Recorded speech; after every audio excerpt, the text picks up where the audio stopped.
জামালপুরে উপবৃত্তির টাকা না পাওয়ার অভিযোগে সড়ক অবরোধ করে বিক্ষোভ করেছে জসিমউদ্দিন পলিটেকনিক ইনস্টিটিউটের শিক্ষার্থীরা। সোমবার দুপুরে জসিমউদ্দিন পলিটেকনিক ইনস্টিটিউটের সামনের রাস্তা অবরোধ করে বিক্ষোভ করেন তারা।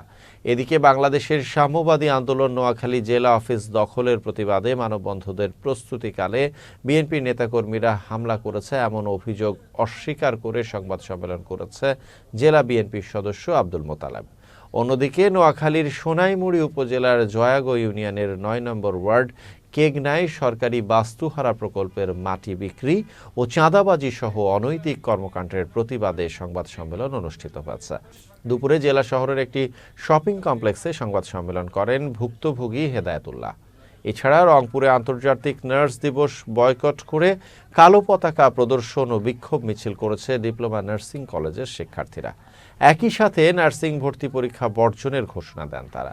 সোমবার সকালে রংপুর মেডিকেল কলেজ হাসপাতাল প্রাঙ্গণে ডিপ্লোমা নার্সিং ও মিডওয়াইফারি ডিগ্রি বাস্তবায়ন কমিটি রংপুর জেলা শাখার আয়োজনে এই বিক্ষোভ কর্মসূচি অনুষ্ঠিত হয়।